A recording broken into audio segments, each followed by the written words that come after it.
Welcome to the Invite Health podcast, where our degreed healthcare professionals are excited to offer you the most important health and wellness information you need to make informed choices about your health.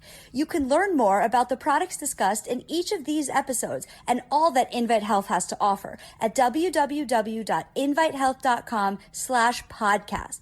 First-time customers can use promo code podcast at checkout for an additional 15% off your first purchase. Let's get started.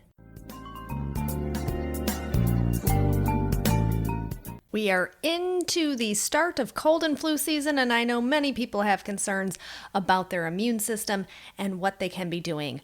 So I want to focus on a particular formulation for you today that can really do so much when it comes to bolstering up our immune defenses. I'm Amanda Williams, MD, MPH, and today I want to talk about colostrum because many times people have no idea what in the world colostrum is. And is colostrum a probiotic? No, it is not. Is colostrum important for our immune system? Yes, certainly it is. Is there extensive research done on colostrum? Yes, there is. And when we think about why someone would be utilizing colostrum, we can kind of cross multiple spectrums. Once again, it's not just, the immune system. We think about muscle recovery after workouts, for example. A lot of different ways in which colostrum promotes overall wellness.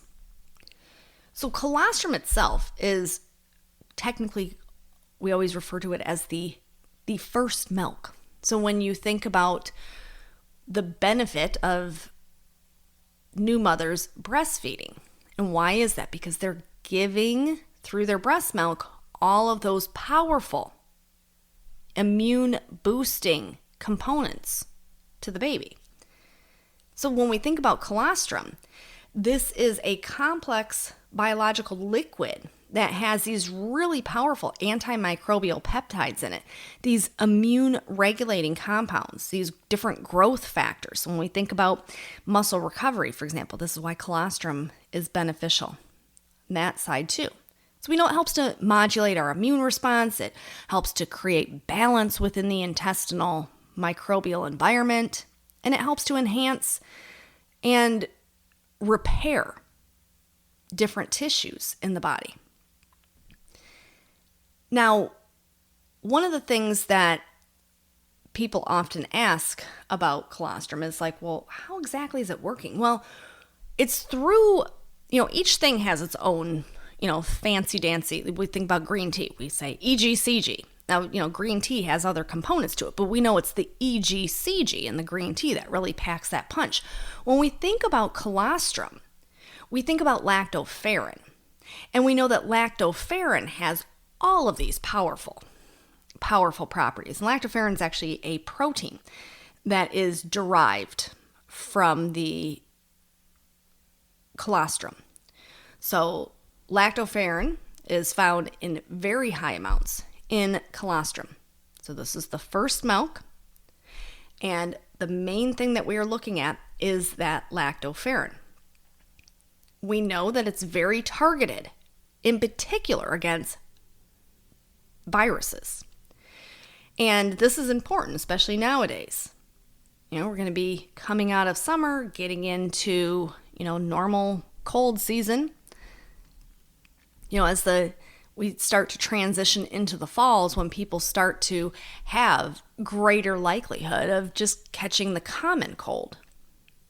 And then you have all the other seasonal changes too. So you have the upper respiratory issues, the allergic rhinitis, all of those different things. So anything that we can do to bolster up our immune defense is always going to be a good idea. So the colostrum contains this lactoferrin, and we know that the lactoferrin works by disrupting viruses from binding to cells. So it's basically stopping that virus dead in its tracks. And this is key because we know that viruses like to have a host cell in order to replicate themselves.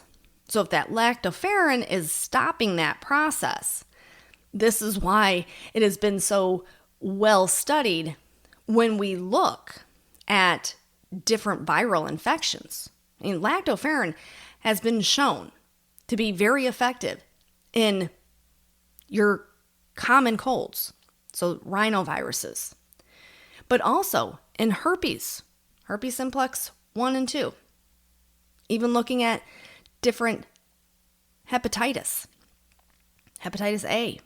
We can look at RSV, which is respiratory syncytial virus, which is common in newborns. We can look at dengue. We can look at Epstein-Barr. So all these different viruses in which the lactoferrin from the colostrum has been shown to really help to activate the immune defenses. Because the way it's doing this is not only through that, boom, putting up that wall. Sorry, virus, you're not getting into the cell. The other way that it's working is through the activation of natural killer cells. So our natural killer cells are really very important, and the lactoferrin helps to boost that up. So by using colostrum, you can kind of start to see all of the many different ways that it's yielding this power immune property. So many different ways.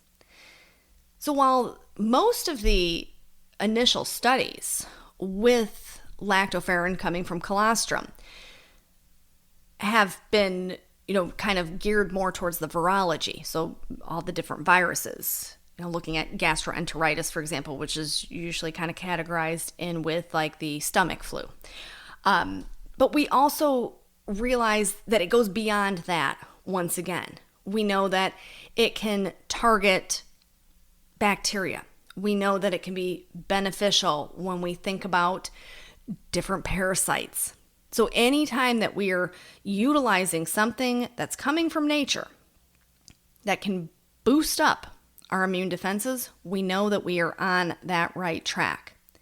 Now, what's interesting is that the lactoferrin itself, it contains all these different things, or the colostrum itself, it contains all of these different things. So you have the proteins, hence the lactoferrin, but we also have, good healthy fats that are contained within this, vitamins and minerals that are naturally occurring. So all of these different things that help to enhance the innate and the adaptive immune system. And then you have all these bioactive components that, when we think about our immunoglobulins, for example, and we know that the colostrum, it has this wide scoping amount of all of these different components.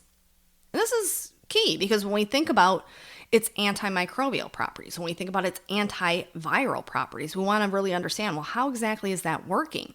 How is it working through even those cytokine pathways? So for easing inflammation, remember, inflammation is going to drive up everything in the body, including lowering our immune defenses.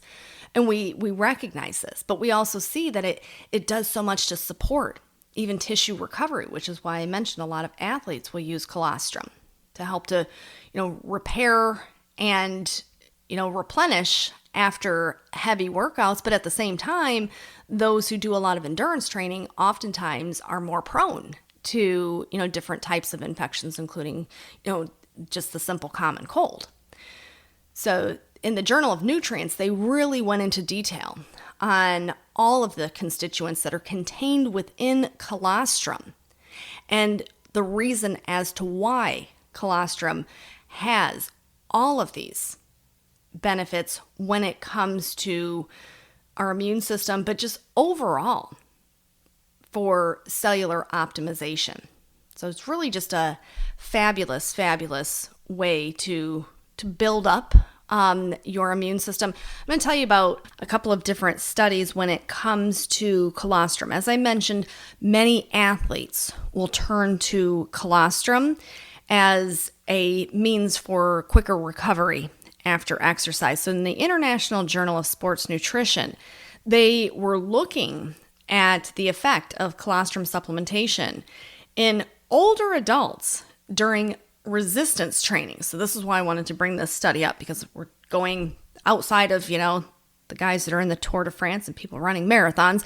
And we're just saying, hey, let's just take some people who are into kind of exercising, they're getting older in age, and let's have them do some, leg presses and things like that, some resistance training. And let's see if we give them colostrum, what type of an effect this would have. And so they looked at different markers. They were looking for markers for inflammation and like things like C-reactive protein, for example. And they found that the colostrum supplementation during that resistance training was beneficial for increasing the leg press strength and reducing bone resorption, which is key. So not having bone loss, because oftentimes when we have, say, excessive lactic acid buildup or working out in a more powerful way, oftentimes can generate oxidative stress, which can do damage to the underlying skeleton. So if we have someone who's already older in age, we want to maintain that bone strength, that bone density. So they were able to find that the colostrum actually helped to improve both upper and lower body strength, and at the same time help to support the lean tissue mass as well as cognitive function. So always remember that gut-brain connection. And then there was another study kind of in the world of exercise as well, and this was in the Medical Sports Journal, and they were looking at how strenuous or prolonged exercise can cause basically a lowering of the immune function. So I always talk about, when people run marathons, for example, they usually are prone to coming down with different illnesses within the first few days after running that marathon. And so you look at things like upper respiratory tract infections. So we see this time and time again, which is why many of these athletes now are staying ahead of this, and they're saying, okay, I need to be taking, my vitamins, my minerals, making sure I'm supporting my immune system, and I'm not just solely focused on the working out or the actual activity that I'm doing. I also have to think about what happens because of that. And they found that giving these athletes who do all this prolonged exercise, giving them the colostrum was beneficial in terms of immunity as well as resistance to post-exercise infection. So a lot of different science out there really showing the way that the colostrum does help across many different spectrums. Like I said, targeting the inflammation, helping to bolster up natural killer cells, blunting the impact that viruses can have by stopping them from entering cells. So a lot of different science out there on the power of colostrum. So definitely go to our website and check out the colostrum formulation. If you have specific questions about it, speak with one of our nutritional experts. They're available 7 days a week. So definitely take advantage of that. I want to thank you so much for tuning in to the Invite Health podcast. Remember, you can find all of our episodes for free wherever you listen to podcasts or by visiting invitehealth.com/podcast. Now do make sure that you subscribe and you leave us a review. You can follow us on Facebook, Twitter, and Instagram. And we will see you next time for another episode of the Invite Health podcast.